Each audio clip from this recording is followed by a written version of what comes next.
Assalamualaikum warahmatullahi wabarakatuh. Alhamdulillah, materi kita kali ini membahas tentang iman kepada malaikat Allah.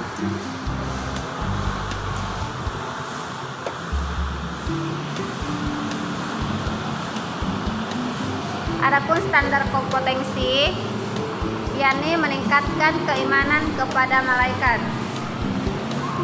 Selanjutnya, kompetensi dasar menjelaskan arti beriman kepada malaikat. Yang kedua, menjelaskan tugas-tugas malaikat.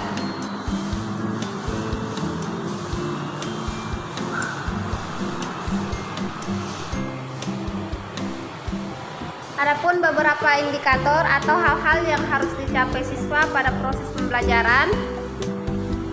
Di sini saya mencatat banyak karena untuk beberapa kali pertemuan ya.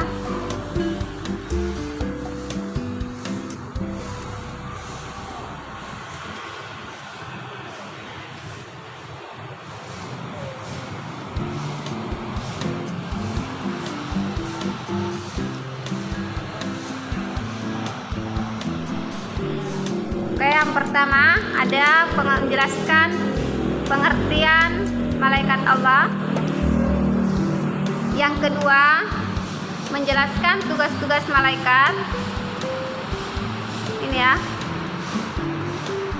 Yang kemudian yang ketiga, menyebutkan dalil nakli dan akli tentang malaikat Allah Subhanahu wa taala. Yang ketiga ini adalah indikator yang harus dicapai siswa pada proses pembelajaran.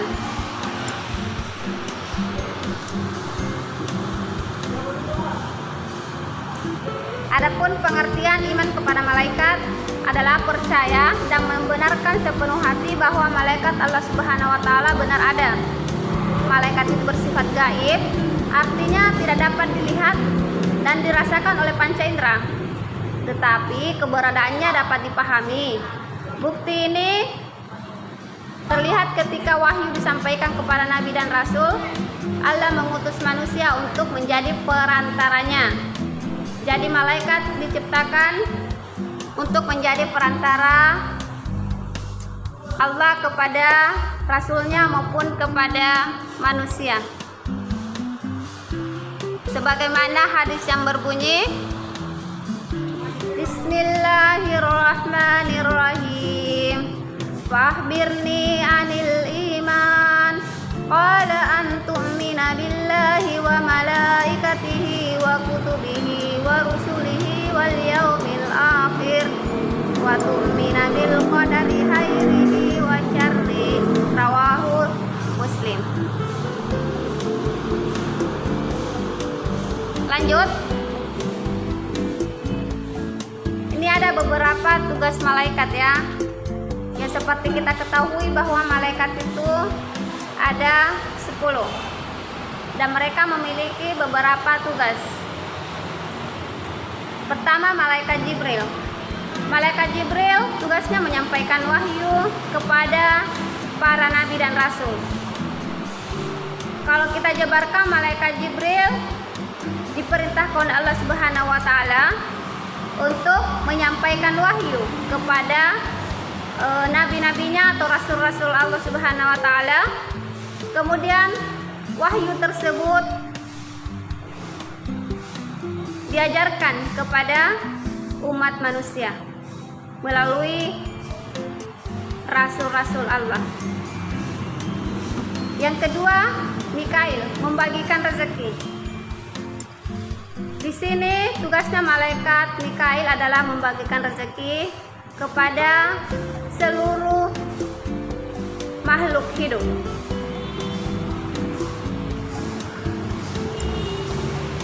Yang ketiga, Israfil. Israfil bertugas meniup sangkakala. Jadi pada saat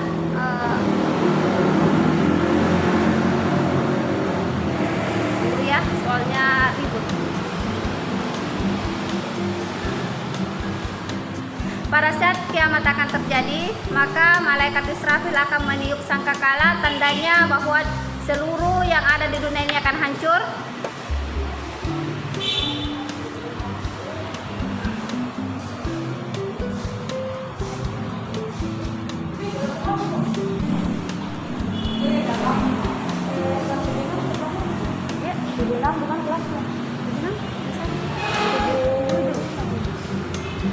Kan 71 di sini, Kak. Oh iya. Ya.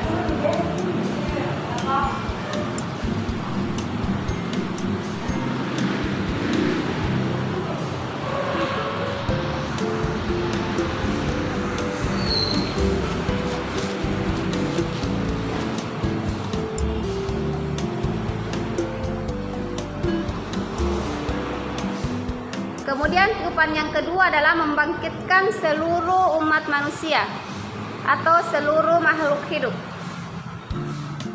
untuk dimintai pertanggungjawaban.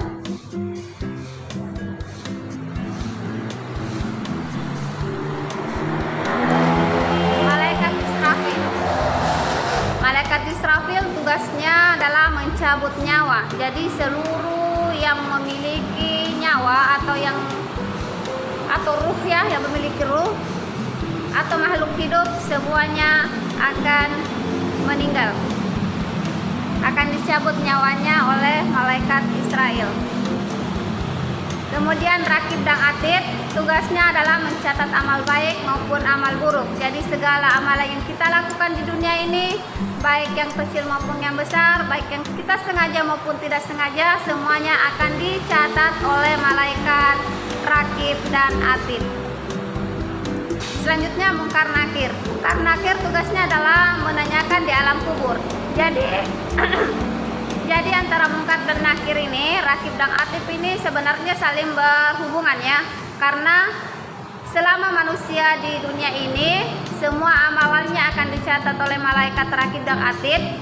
Kemudian setelah manusia ini meninggal dunia atau berada di alam kubur, maka akan dipertanggungjawabkan atau akan ditanyai oleh malaikat Munkar dan Nakir.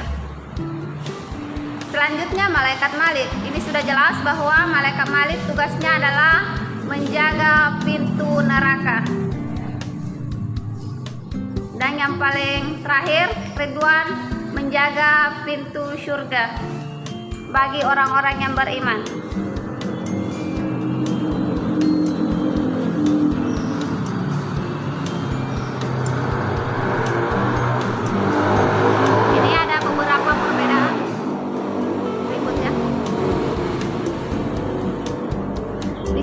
Beberapa perbedaan antara malaikat, jin, setan dan iblis ya. Perbedaan yang pertama dari asal kejadian. Malaikat sendiri diciptakan dari nur atau cahaya. Kalau ketiganya, jin, setan, iblis diciptakan dari api yang sangat panas. Kemudian dari segi tujuan penciptaan, malaikat diciptakan untuk senantiasa taat dan patuh terhadap perintah Allah Subhanahu wa taala, sedangkan jin, kalau jin sama seperti manusia, ada yang taat, ada pun yang ingkar. Sedangkan kalau setan dan iblis sama-sama taat ya. Sebenarnya tugasnya atau dia diciptakan untuk beribadah kepada Allah juga, namun kedua makhluk ini ingkar. Seperti dilihat di cerita proses penciptaan Nabi Adam, tak kala Allah Subhanahu wa taala memerintahkan kepada syaitan untuk menyembah atau sujud, bukan menyembah ya, atau sujud kepada Nabi Adam, namun syaitan tersebut tidak mau karena dia merasa bahwa dirinya lebih tinggi daripada Adam, sehingga syaitan ini menjadi iblis. Kemudian dari segi sifat-sifatnya, kalau sifat-sifatnya malaikat itu jelas, malaikat tidak memiliki nafsu, sehingga malaikat tidak pernah melakukan perbuatan atau berdosa kepada Allah Subhanahu wa taala. Sedangkan jin memiliki nafsu. Jin sama seperti manusia tadi, bahwa ada yang taat, ada pun yang tidak taat. Kalau syaitan dan iblis benar-benar angkuh ya, atau bersifat sombong. Jelas sekali sifat-sifatnya.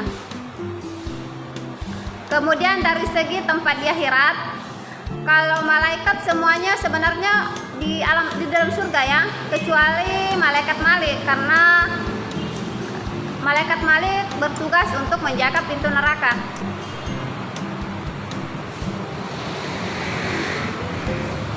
Iblis dan syaitan otomatis berada di neraka, sehingga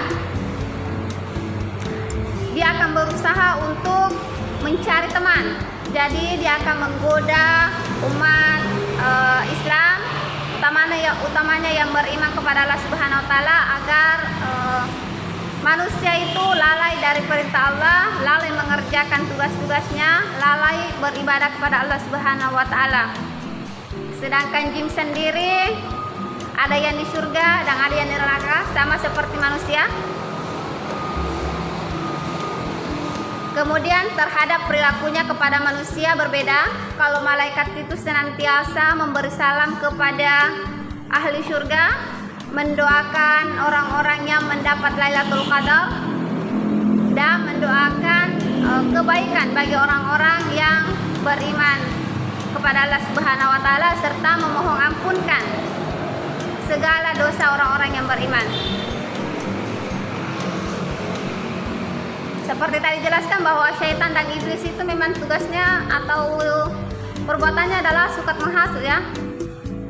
Karena dia ingin bahwa manusia sama-sama masuk ke dalam neraka supaya ada yang menemaninya nanti. Nauzubillahi min dzalik, ya. Oke, yang terakhir ini seperti yang tadi kita jelaskan, sifat-sifatnya malaikat terdiri malaikat itu tidak berjenis kelamin. Jadi kita tidak mengatakan bahwa malaikat itu perempuan atau laki-laki, tidak, ya, karena malaikat memang tidak memiliki jenis kelamin. Selanjutnya selalu taat dan patuh, jelas karena memang malaikat diciptakan untuk selalu tunduk dan patuh kepada perintah Allah Subhanahu wa taala.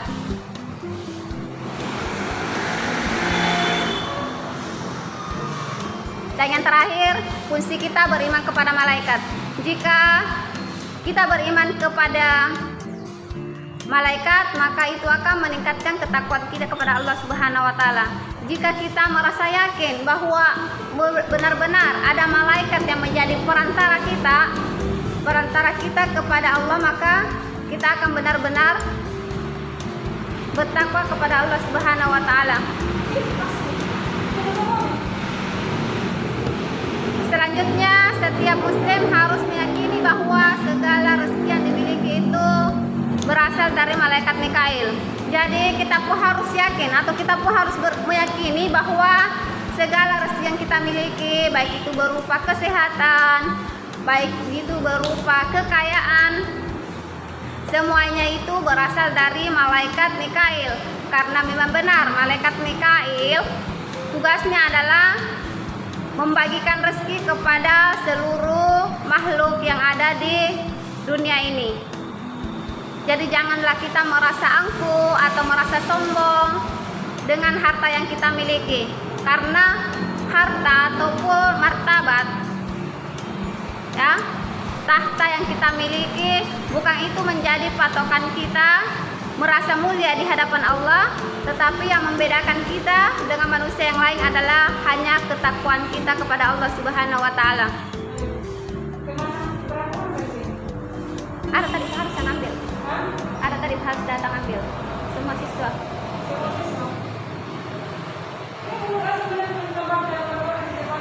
Kami memang itu jadi di sesi ini.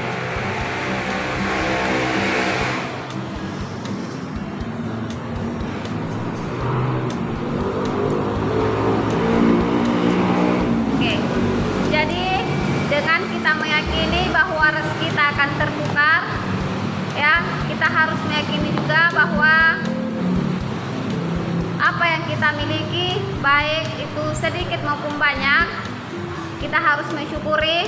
Kalau kita diberikan rezeki yang banyak oleh Allah, maka kita syukuri.